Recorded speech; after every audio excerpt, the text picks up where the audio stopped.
Hey, seventh graders, it's me, Mr. Allard again. We're with another one of our flip lessons. Today we're going to be talking about our part one of our reform movements. So we're going to talk about education, prison, and temperance reform. We're going to start with education reform. All of these should already be in your interactive notebook, but I'm just going to show you again. We're going to have our notes kind of here, and then the only thing that you're going to have to add on your own is going to be a summary or picture. I'm going to have pictures for you to kind of hand out to get some of the folks in there for these different movements. Let me try to get that. All right. So you're going to do your notes, boom, boom, boom. Actually, over here, boom, boom, boom. And then you got a summary or a picture. You can either write a 2 to 3 sentence summary or create a picture that reminds you of the reform movement. All right. Here we go. So education reform. Ooh, let me move this video so we're kind of in the corner so you can get all your hairs. What were schools like before kind of education reform took off in the 1830s is there wasn't really many of them to begin with. Few areas had what we call public schools. Most schools were private, meaning you had to pay for them, which was a problem during this time period because, again, we didn't have that much. We had a lot of disparity in wealth, so people couldn't afford to go to schools. Classrooms were overcrowded. Schools were basically for the town, so you would have, we're a junior high school, so we have 7 through 12. But imagine if it was K through 12, and then imagine if within one classroom you might have kindergartners with 7th graders with 12th graders. You'd have everybody kind of in one classroom, kind of like the one-room schoolhouse, which you've all seen that is over by the primary intermediate school. Teachers were not trained well and were paid very little. It was mostly just pretty much a warm body, whoever they could figure out to fit in. Education wasn't really valued at this point. Most people were not getting a formal education. Most people jobs were through apprenticeships, or this was the family business or something like that. Most children did not go to school. Even by the 1830s, somewhere in the neighborhood of about 80–85% of Americans were living on farms.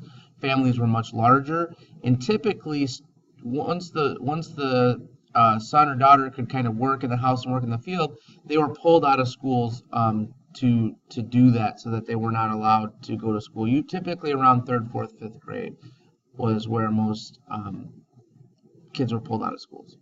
All right, the leader of this movement is Horace Mann. He does a lot of writing and a lot of research on what education should be and what kind of it shouldn't be. And much of his research and much of his work is kind of how we have schooling today, and we'll kind of talk about that when we get into kind of the reforms that were achieved. So some reforms that were achieved throughout this movement is New York is going to set up public elementary schools to make sure that children are getting educated. Massachusetts is going to pass what is called a school tax, and many other states are going to follow suit to help pay for these schools and be able to give teachers better pay and upgrade schools, and get away from a one-room schoolhouse and start to get grading and stuff like that. And that's kind of what happened with the elementary schools as well, is you kind of pulled some of the young children out of those crowded schools and tried to make schools that fit by grade level. You saw better organization of schools and things like that. Training schools were established for teachers so that they would actually learn how to hone their craft. By 1850, a majority of white boys are attending schools. Again, this isn't perfect. Still, by 1850, most African Americans are in slavery, and it's against the law in many places for African Americans to be taught how to read and write. Most women at this point are still not being allowed into school, but that is going to be changing as the women's rights movement kind of comes about. And you're going to see the first public universities kind of established. We had private universities in this time period, private universities as far back as the 1600s, but as far as those were mostly for elite rich folks. And you're going to see the first kind of public schools established that are more affordable, and you're going to see college educations rise as well. Temperance movement. The temperance movement obviously deals with alcohol. Drinking had become an epidemic large problem in the 1830s. There's very little, let me move out of the picture here so you can kind of see. There wasn't really any laws to regulate drinking whatsoever. There was no legal age limit. There was nothing like with drunk driving or anything like that. Public drunkenness, public lewdness. Some folks had laws about that in the books, but not in every town. Alcohol was blamed for a variety of social issues. Drinking was seen as causing crime, gambling. It was also caused as physical abuse. And this was many women were involved in this movement, which we'll talk about kind of in the next slide. But this was being seen as a big problem for American families. As we talked with the reform movements being a religious movement, they really focused on temperance as a way to kind of fix American families during this time period. The women's Christian temperance movement, all right, there wasn't a real reform leader. So when you get to the temperance movement, all right, make sure that when you put for your reform leader, just put WCTU for Women's Christian. There wasn't a real big like head honcho type, we can say like Horace Mann or Frederick Douglass or type like that was leading the temperance movement. But by 1840 there was over 5,000 temperance movements. Women are going to be very involved in this for reasons we're going to talk about in our women's rights flip lesson.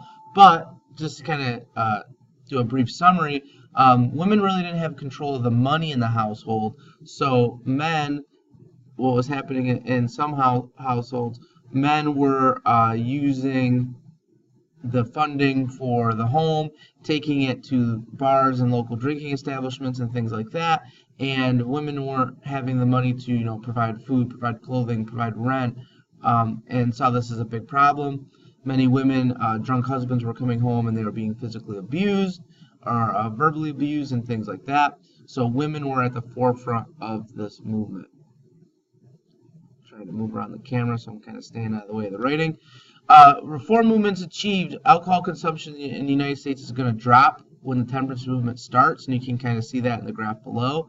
Right around 1830s is kind of when you see a steep drop in alcohol consumption throughout the United States. States are going to create blue laws. Some are still enacted today with the idea of having a dry county where no alcohol whatsoever is made or consumed, or just ending alcohol consumption whatsoever. States like Maine and Massachusetts are going to be at the forefront of that, and passing laws like no drinking on Sundays and things like that. Involvement of women is going to lead them into the suffrage movement, because they see as one way to kind of enact temperance reform is to be able to get the vote, so they can vote for people who support this type of reform. It's going to lead to the eventual prohibition of alcohol consumption in the United States in 1920 with an amendment to the Constitution, which is widely seen as one of the worst things that we've ever done. Actually caused many more issues that you'll get to talk about next year in 8th grade. Prison conditions before reform. All right, so now we're going to be on our prison reform worksheet. Inmates are going to be kept in chains and in cages. You think of prison cells, only much smaller. Children are going to be jailed with adult prisoners, so you might have a child that was caught stealing bread at a local market next to a bank robber or a hardened criminal or something along those lines. Mentally ill patients were sent to prisons. We didn't have a good idea of the science between mental illness, which led to a lot of people doing criminal activities and things that were wrong, so they were also sent to jail, and there was no mental hospitals. And you can kind of see one of the things that were used in prisons down below, the tranquility chair, where basically it's kind of a sensory deprivation device. You're strapped to the chair, you can't hear anything, you can't see anything, and people were kept like that for not just minutes, but hours and days and even weeks in some cases, which actually caused or even made those mental issues even worse during that time period. Here you can kind of see the prison courtyard.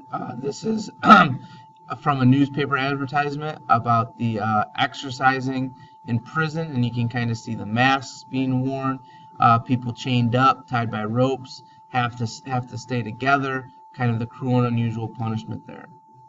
The reform leader here is Dorothea Dix. She was working in these prisons in Massachusetts during this time period, seeing firsthand, and she began writing about all these different issues that she was seeing and hearing within the prison reform movement. Results and actions of the prison reform movement. There's going to be new mental asylums established, so that we're going to be able to take mentally ill patients and provide them with their own facilities to try to help them. Debtors, or people who own money, are no longer imprisoned, and that was a big problem, because if you are in debt and you owe people money, how can you pay them off if you can't work and you're in jail? A justice system is going to be created for children, kind of the juvenile justice system, to separate them out of the larger issues. And cruel and unusual punishment is going to be outlawed. So things like the tranquility chair, chains, cages, things like that are going to be made illegal. Now, this wasn't perfect. There's still a lot of work to do with most all of these reforms, and lots of people are still working for reforms on these issues to this day, but this is going to be the start of the 1830s. All right, so what you've got to finish up is you got to create a summary, either 2 to 3 sentence summary for each movement, or a picture that represents each movement in the summary box. I'll be checking these tomorrow. If you have any questions, feel free to send me a message on Moto, or on Schoology rather, sorry, and good luck. See you later.